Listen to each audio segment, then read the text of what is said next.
So my talk today is more about modular CSS, and I'm going to be talking really about three different things, which is the current state of CSS.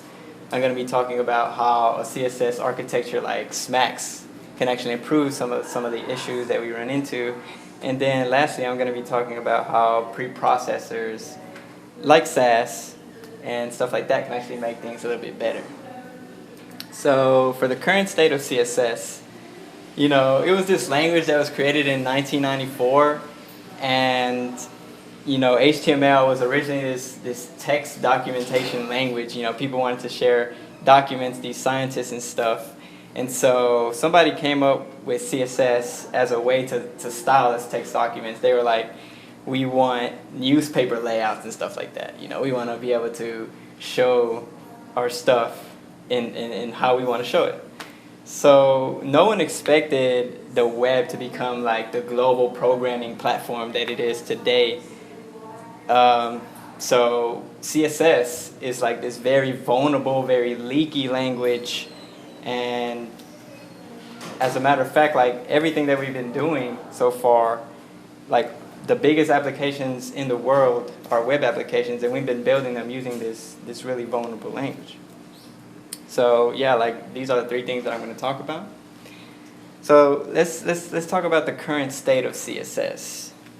And if you open up pretty much any web page and you inspect it, you're going to see, this is an exaggeration, but you're going to see something similar to this.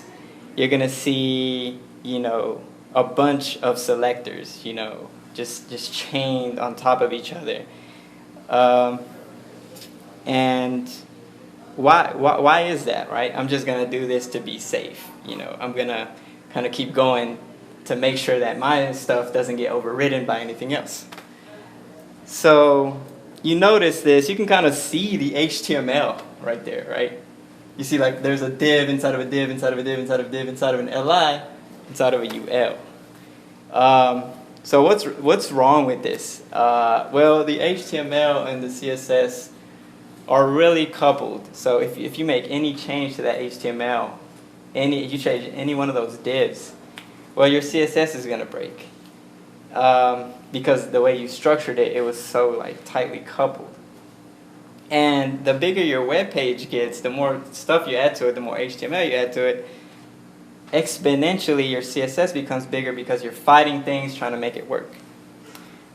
So what does this all come back to? Why are we writing our CSS in this way? Well, the cascade, right? Cascading style sheets, even though that's the name, we want to run away from the cascade.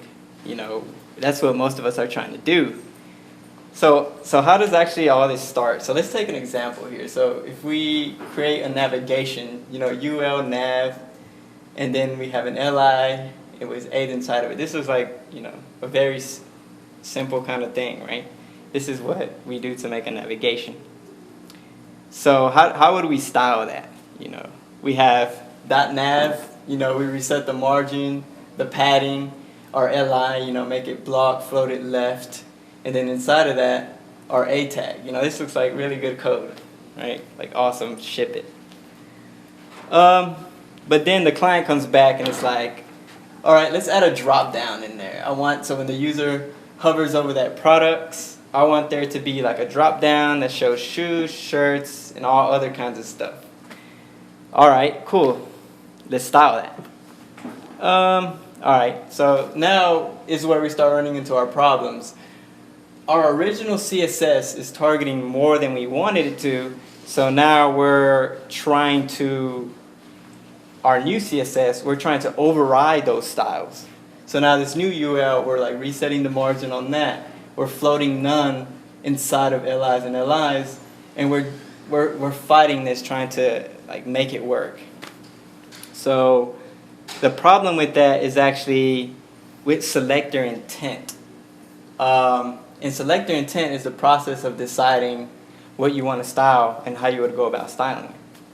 And poor selector intent is when the styles we write are different from what we want to happen. So that selector we wrote was actually a really greedy selector. and it leads to having to undo things later. So we wrote .nav. We wanted to style that .nav li, and our intent was actually to style just that navigation. But the intent of the selector that we wrote was to style every single li. And the way that we wrote that drop down, it was included inside of that original selector. So I feel like the most fundamental critical aspect of writing maintainable and scalable CSS is the selectors and having good selector intent. So the current state of CSS is us, I guess, trying to avoid the cascade. And in order to get around that, we're building this really coupled CSS with HTML, when actually the fundamental problems lie in that bad selector intent in the first place. So how can we get around these issues? Well, let's talk about modular CSS with SMACSS. And SMACSS stands for Scalable and Modular Architecture with CSS. And I really like that logo. It's really memorable, really cool. So SMACSS was created by a guy named Jonathan Snook, who was a designer at Shopify. But before, he was actually on the Yahoo Mail team. They redesigned Yahoo Mail, and they were running into all these CSS issues. So it was like, what can we do? What can we do to make this better and more scalable? So he created SMACSS. And really, at the core of SMACSS are a few things. And it's not really a framework. It's not something that you can download. It's not like Bootstrap. It's a way of thinking about the architecture of the CSS. So it comes down to really object-oriented programming, right? Like it's not a revolutionary thing. Programmers have been doing this for a very, very long time. But SMACSS is a set of principles and some naming convention to kind of say, hey, we want to apply these object-oriented principles to this very, very loose, very, very vulnerable language like CSS. And SMACSS says that every piece of CSS that you write, everything, can be categorized into 5 different categories. So the first one is base, and these are like your base kind of resets, We're familiar with that, with just basic element selectors that try to reset stuff. And then we have your layout. This is your header, your sidebar, your main, row equals main, and then your footer. And then you have your modules, which is your minor components. This is like your video thumbnail on YouTube, your tweet, or whatever. And then state is the different ways that this modules can be displayed. So a tweet might be expanded or something like that. And then themes, it's optional. And Jonathan Snook actually says that the only reason he included this in categories is because he had to while working at Yahoo Mail. So a theme this category would be when you go to like the settings, for example, and the user clicks blue theme, red theme. Those styles are how the page gets changed for them. So base is mostly styles that affect just element selectors. You don't have any classes in here. You don't have any IDs. It's like we're familiar with normalized CSS, reset CSS, things like that. Just only styles that affect these basic elements. So really, this base is the only place you want the cascade. So, you want your base typography there. You want to set on the HTML tag the font size to 16 pixels. You want to set the body tag to 1 rem or something like that. The links, you want to set them to how you want them to be. And that way you don't have to redeclare them. And, layout, your major sections of the page. Your header, your main, sidebar, pretty much you only have a few of these. And I would say that layout is the only place that if you want to style CSS with IDs, layout would be the only place to do that. I've used classes here because I just don't like IDs, but you can use them here. So modules are all about like identifying the patterns on the page. Modules are about encapsulated pieces of content. and those are like the minor components in the page. So I guess let's run through some examples. This video thumbnail thing here, that would be an example of a module. It's encapsulated piece of content, right? This tweet here, that's an example of a module. Even this thing here would be an example of a module. It contains a book, some text, but then this whole carousel thing would be a module too. Modules can be composed of other modules. So let's run through one of these. So this is a video thumbnail on YouTube, right? And you see that the whole thing is actually a module, but it's composed of subcomponents. So we'll see that this thing is actually composed of an image. It has like a little time thing here to signify the length of the video. It has the video title, about who's it by. It has the number of views and when it was posted. It even has a thing like whether I'm subscribed or not, like right there by the name. So it has all these subcomponents that come together to make this module. And then there's also sub-modules. So there's like your main module, but then you might want to display that in slightly different ways. So I have a normal tweet here, but then you might have a retweet, you know, which is just this thing being green, and then you have like my name on the top right there.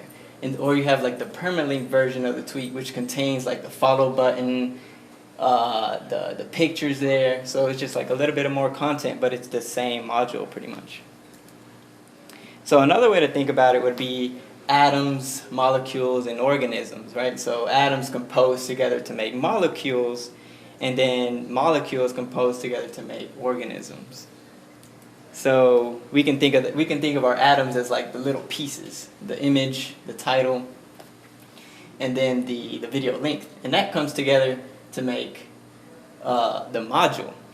It composes together, and then you have, you know, your organism, which can be this, you know, carousel thing, which is composed of these smaller modules. And then this music thing could actually be something called like mix, you know, or playlist. But then this is actually probably like a sub-module because you have your main playlist, but then music is probably a sub-module of your main playlist. So state, you know, to give some examples, you have a tweet here, but then when you click that tweet, it expands. So it's in a new state, and a text box comes up and stuff like that. So these are the different states that, to give another example for my CodePen, you know, entry, there were 3 states here. So there was the normal state of the card, which was hidden, and then when you hovered over it, the card was into a hover state, and then when you clicked the card, it actually became into expanded state. So there were 3 states in this card. So let's talk about naming convention and how it's actually really important to encapsulate these object-oriented principles. So let's look at this module, for example. So that container div that actually contains that whole module, we would name that something, you know, like I named it video thumbnail here. And I use camel case because I think it looks pretty, but there's also a lot of different implementations of that. And all of the subcomponents of this module could be composed with double dashes.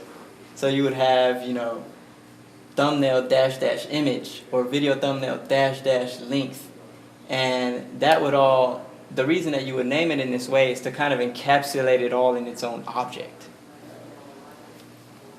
So because, you know, we have your base styles and then you have your layout styles, but really the bulk of your styles will be here in modules. And here's another example. So for submodules, the way that you separate those is by having the name of the original module separated by one single hyphen and then the name of the new thing that separates those 2 modules. So on this thumbnail, you know that when you watch a video, you see that thumbnail on the side. It's pretty much the same thumbnail that comes up on the homepage of YouTube, except that now there's no subscribe thing on there, there's no when it was posted, the link is blue and the image is floated to the left and it's smaller. So these are different ways to differentiate those. And the naming convention for these states is actually to prefix it with the word is. So you can say, you know, card, like is card hover or is card expanded, and you add these classes to it. So really, what's the purpose of naming convention? I think it's especially important to follow these naming conventions when it comes to CSS, because it's such a loose language that really sometimes even slapping an important on a property doesn't guarantee that it won't be overridden. So by following these naming conventions, you kind of, you know, help yourself to stop yourself from organizing all this other stuff. And also, you know, once again, like I said, that the most fundamental aspect of writing good CSS is selectors. And that goes back to selector intent. Like, you know how we were saying that it all starts off by the selectors that we write in the CSS are targeting more than what we intend them to select. So here, you know, we wrote this, but it wasn't really our intention after we added that drop-down menu. So how can we fix that? You know, we just add a class to it, really. We just say nav drop-down, and now we target that. And we also can use child selectors. You know, instead of going nav li, we could have went nav child selector li, and that would have limited the scope of what that CSS was trying to target.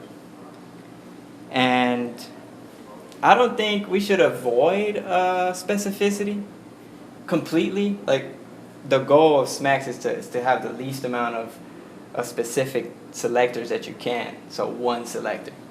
But I feel like when you're targeting submodules, it's okay to kind of group them together, but to be very mindful of when you're doing this, not doing it to kind of fight the CSS, doing it to know that this is a submodule. I might have to override some of the things that are already there, like the subcomponents, to make it look different. So yeah, like use the least amount of selectors required to style an element, and use the best selector intent, and be very mindful of how you're doing this, and it really helps to avoid the cascade. So what's modular CSS with SMACSS? I think the naming convention, it flattens out your selectors, so you have like a really flat CSS file, and you create really good reusable modules with good selector intent, and your styles aren't really tied to like any specific context. So now instead of like having that nav ul li, and that was a drop down but it wasn't really explicitly stated, you now have these modules that can be tested on their own, and subcomponents and states they add on top of that reusability. So how can Sass make things more convenient? Well, preprocessors are really convenient, but they don't solve architecture problems. They just make the writing of CSS a little bit more convenient. So I think that one of the best things about, you know, Sass and preprocessors is being able to split your CSS into multiple files, and then being able to import those into one single file, and then have one HTTP request.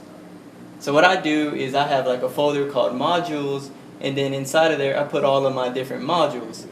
So I would import the base, I would import some utilities like clear fixes and stuff like that. I would import my layout, and have all those styles in there. Variables are really awesome for colors and stuff like that. And then I'd import them all into the file here. Another thing is nesting. Now, what you can do in nesting is have your selectors kind of going inside of each other. And like it's a really convenient thing. And it's like touted as a feature, but you actually want to avoid it. Why? Because when you nest it, it creates more specificity. Like you create card header, it becomes like that, where actually you want to make it as flat as possible.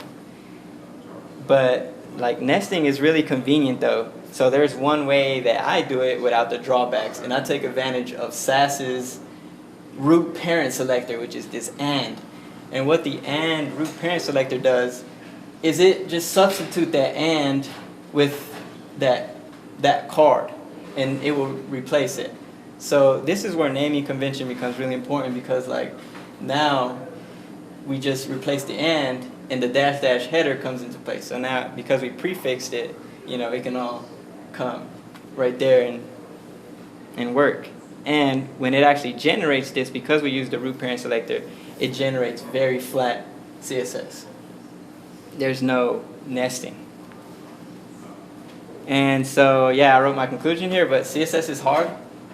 It wasn't designed to do the things we're doing with it. Our JavaScript and our programs, they're becoming more modular, but our CSS isn't quite there yet. But I feel like if we use these architectural frameworks like SMACSS, then we can solve some of those issues. And SMACSS really encourages that good object-oriented, programming design by, having good selector intent and then, avoiding styling just based purely on the context of where those tags are. And that can really go a long way on making things more usable and more scalable. So if you want to learn more, there's smacks.com. There's a bunch of stuff about it on YouTube. There's also Atomic Design by Brad Frost, which is a good kind of design-oriented thing, which I didn't put up here. If you want to look at my slides, they're right here. I guess next is thank you for coming out. I really appreciate it. And yeah, if you have any questions, we can talk about them.